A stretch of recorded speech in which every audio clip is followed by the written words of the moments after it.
In my vision at night, I looked, and there before me was a fourth beast, terrifying and frightening and very powerful. It had large iron teeth. It crushed and devoured its victims and trampled underfoot whatever was left. I kept looking until the beast was slain and its body destroyed and thrown into the blazing fire.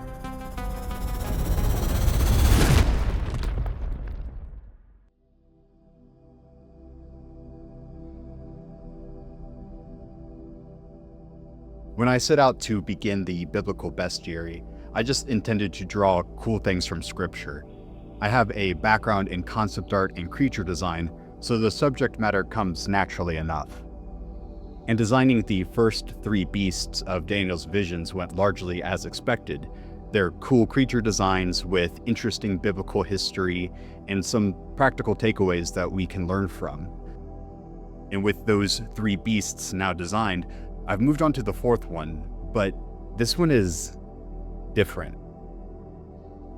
And I'll be honest, it's taken me a long time to figure out what to say about this creature. When I read the verses that describe it, I feel a strange mixture of intrigue and some sort of trepidation. Daniel breezed through the description of the first three beasts. They each just get a single verse to their name, whereas for the fourth beast, the rest of the chapter is devoted to it. And despite it having the most descriptions, I'm also left with the most questions. The fourth beast is described as being especially terrifying, frightening, and powerful, and it crushes and devours its victims and tramples on the remains that are left. And then there's the horns. There's 10 of them at first, but then another one grows up amongst them and becomes the most imposing, and it displaces 3 of the existing horns in the process. And what's more, this horn is sentient. It's personal somehow. It has the eyes and mouth of a human being, and it blasphemes against God and makes war against his people. Just what is going on here? Well, in some ways, the beast was fulfilled by a kingdom of history, and that kingdom was Rome. Rome succeeded Greece in the same way that the fourth beast came after the third, and Rome also links to the Iron Kingdom that's described in Daniel 2, as it was unusually powerful and tracks pretty well with the military conquest and imperial might that the Roman Empire had. But then other details might apply to Rome, but they're less agreed upon, especially the 10 horns, the little one, and the 3 that it displaced. Some have connected this to Roman emperors and the powers that came afterwards. So it's all just settled then, right? Daniel's visions were prophecies that came and were fulfilled, and we can just move on. Well, this is where it gets tricky, because while Rome does fulfill certain aspects of Daniel's visions, there's others that are less clear and point to an aspect of biblical prophecy that some scholars refer to as being now and not yet. What this means is that when God spoke through his prophets, his messages were often layered. Some aspects are clearly fulfilled through events that happened in history, such as the destruction of the temple in 70 AD.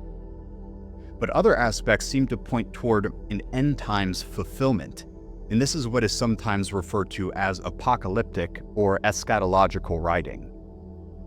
So what about the fourth beast could point toward a more apocalyptic fulfillment?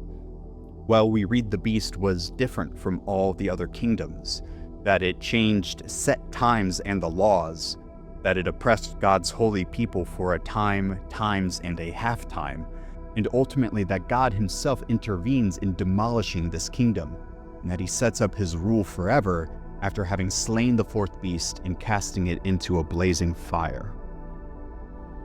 Scholars debate how much of this relates to Rome, but when we look at other apocalyptic writings in Scripture, such as the remainder of the book of Daniel and the book of Revelation, we can see that there's more here than meets the eye.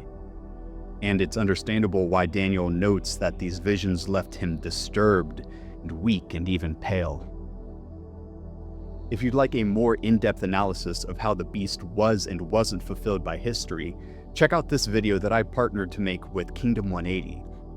In it, Shane Miller breaks down the attributes of the beast, and how it might even apply to America today, linked in the description. All that said, there's something else that I've been thinking about in this too, and how it's easy to abstract the beast into the larger forces of governments and social institutions, war, global politics, and so on. And the beast does certainly relate to all of those things. But despite those kingdoms being passed to history, they're not totally gone. Their spirit, by which I mean their character and attributes, lives on today, and not only in political institutions, but also in us, should we let them. In the previous entries of the series, we saw how Babylon was marked by its pride and self-exaltation, how the Medo-Persians had a lust for power and expansion, and how Greece was known for an ambition that became its own downfall, showing how human greatness is incapable of preserving itself. These are all things that we can fall prey to as well. Our natural bend towards sin, which the Bible calls the flesh, can lead us into a similar pride and brutality, greed and self-centeredness. And like the fourth beast, when all these things coalesce within us, our lives become like the boasting horn of the beast. And no, we may not be oppressing entire nations, but by our own sinful choices, we speak against the Most High and pave the road to our own undoing. And I've had seasons like this myself, where unhealthy perspectives and a bloated ego led me into some of the darkest and most difficult seasons that I've experienced. Throughout Daniel, we read what happens to the beast as it relates to an earthly kingdom. The Ancient of Days, God himself, comes to judge the beast. It is slain, utterly demolished, and thrown into the blazing fire. And we deserve the same fate as the beast.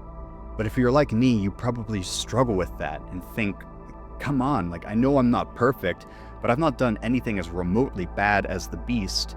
How is that fair?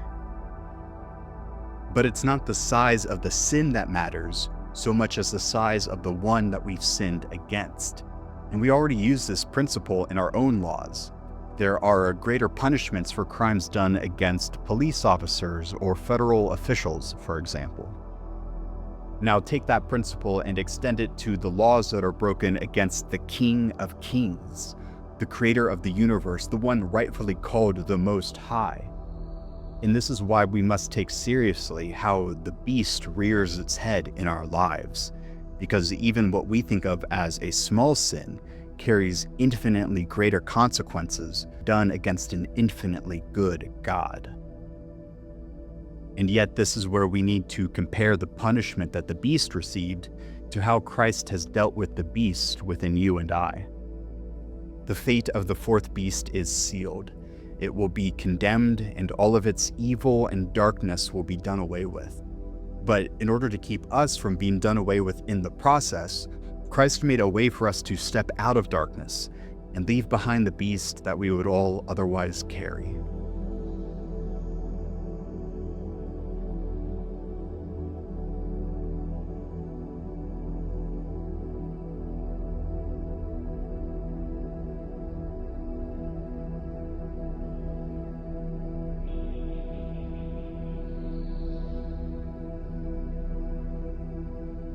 Thank you for joining me in this entry of the Biblical Bestiary. This channel is all about using art and our creative callings to glorify God. In that, if you would like to learn the very art skills that I used to create these beasts, check out this playlist here, which has more than enough to get you started. And until then, God bless and keep creating.